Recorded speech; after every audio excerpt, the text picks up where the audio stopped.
There is nothing I like more in the world than to spend my time, say it with me, you know what it is, flashing firmware. That's right, flashing firmware. I love it. That's why I like Express LRS so much. Because with Express LRS, there's always another reason to flash some firmware. New version of Express LRS came out, time to flash firmware. You want to bind?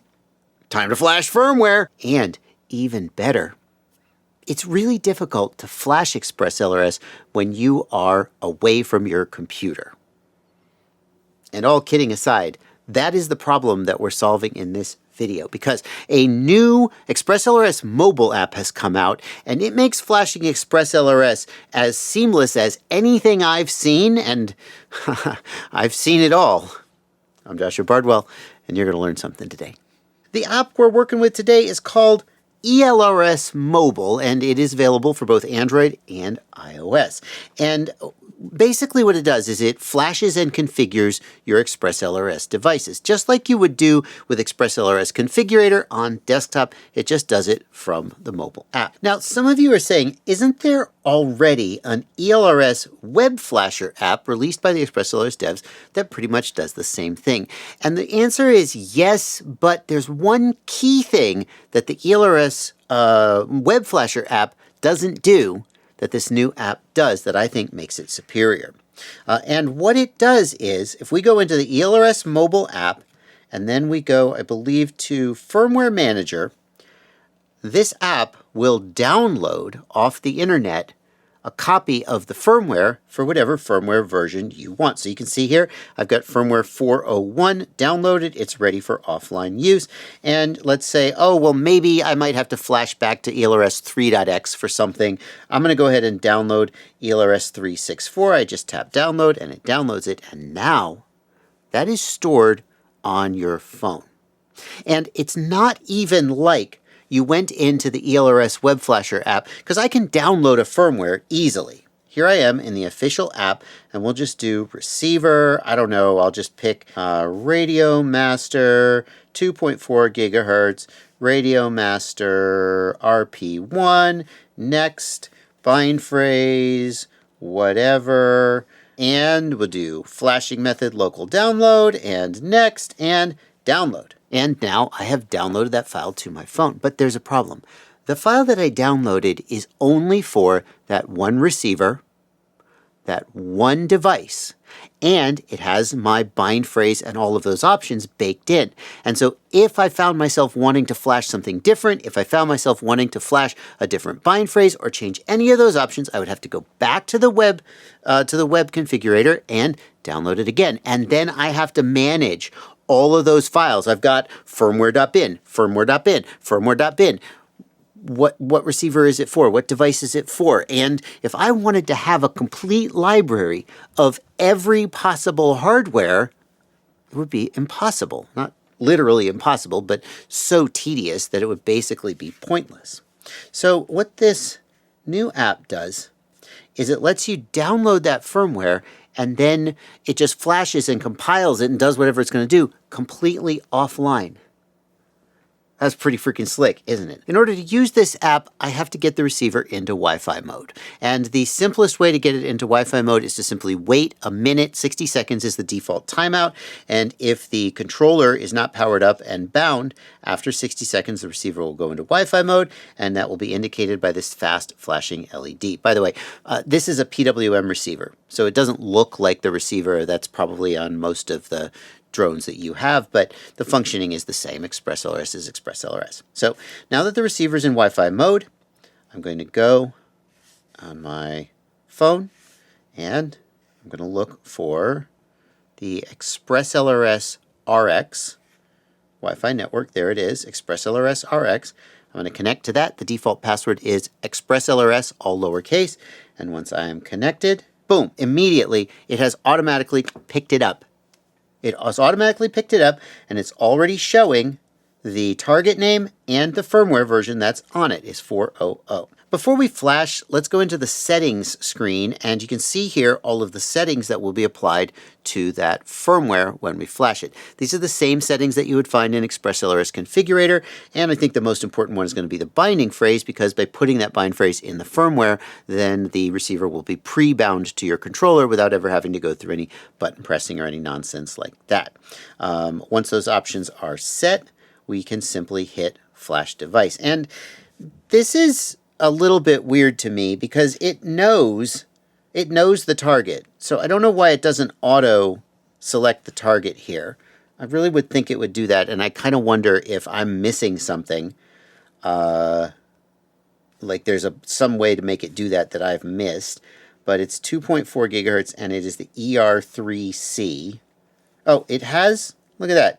Oh no, I was going to say it has auto-selected. No, that was just at the top of the list. So we're going to select that target. I'm really surprised that it hasn't automatically selected that. That really seems like an oversight. Anyway, we'll select our firmware version, 401. And we see here cached, I see. So we can't flash one that isn't cached, at least not as far as I can tell. We would need to download a different firmware version. That's okay. You're probably flashing the same firmware version to most of your stuff. Once you've got those options set, you're just going to scroll to the bottom of the screen and hit flash. And we'll download. You see here the light has changed. It's doing the upload process. And shockingly, this has just worked smoothly and perfectly every time that I've done it. Like, I know that's a sample size of 1, but it's been completely seamless every time I've done it. Let's try a couple more receivers, because there is a way to put the receiver into Wi-Fi mode that some of you may not know about, and I want to, for some reason this receiver won't do it. I'm going to try a different receiver. So this is an RP4TD receiver, and one thing that's different about it is it has a color LED on it. For the most part, color LEDs work the same as single color LEDs with ExpressLRS, except when it connects, it shows a different color depending on what packet rate it is. But the blink sequence is the same. Here we've got the single blink sequence indicating that it is looking for a connection. And I hope this will work. Instead of waiting 60 seconds, we can hold the button and watch what happens. Okay, so that is... There we go. Double blink is binding and continuing to hold, and it goes to a rainbow, sort of running through the colors of the rainbow. That is how the color LEDs indicate Wi-Fi mode. But I want you to just see it one more time.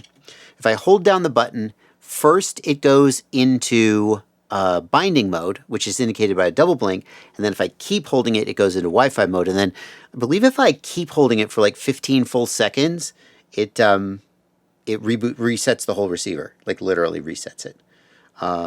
Interesting. We've powered up in binding mode. I guess it remembered that it was in binding mode before. Let's try to put it into Wi-Fi. I'm going to hold the button. There we go. Here we go. And keep holding. Double blink. Binding. Keep holding. And there goes Wi-Fi. So if you've got an ExpressLRS receiver and it has a button on it, and by the way, that's the boot button, it's the same button, then you can put it into Wi-Fi mode by just holding, and binding, if you didn't know that, by just holding that button down, and that will get you there a little bit faster than waiting for it to time out. There we go. It's connected. Mismatch. We're going to go ahead and flash it because, like, clearly I know this is an RP4TD, and that's what we have selected here, RP4TD. It's got to be right. Let's go ahead and flash it and see what happens.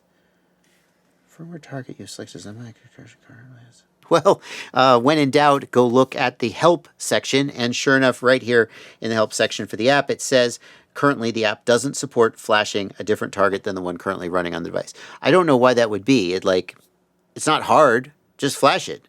I can do it over the Wi-Fi, as you saw, but I have to go out to the web browser to do it. I'm sure there's a good reason for that, and I'm sure that over time the app will only get better, and maybe that capability will be added. I would say if there was one thing I would ask for, it's the ability to download a local file from the cache without having to go onto the network. If, like, the app is creating that file, because it creates that file before it flashes. So since it's creating that file anyway, it should be able to create it and let me save it local. And I would say that like having to get back on the internet to download the file is kind of like antithetical to the whole point of the app. But if you want to pick this app up, I've got links in the video description below. And again, it is available for both Android and iOS. So no matter what kind of phone you've got, you can use it. It doesn't cost anything. Doesn't cost anything, and it doesn't have any ads in it. And so one of my Discord members was a little bit salty and was, if you're not paying for the product, you are the product. And like, I don't know. But as far as I can tell, this is just a passion product by someone who wanted to make something useful. Those people do exist.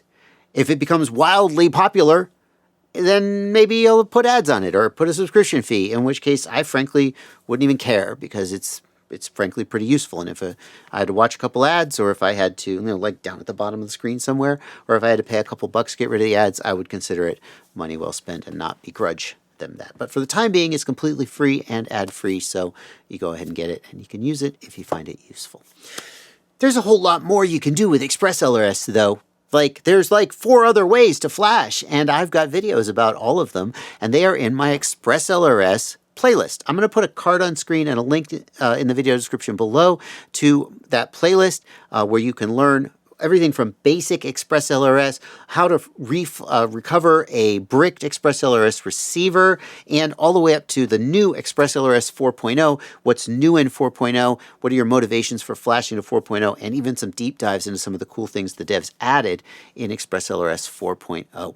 That playlist is going to pop up on screen, as well as a link down below if you can't see the card for some reason, and I'll also pick a cool video from that playlist and put a card directly to that video. I'll see you there.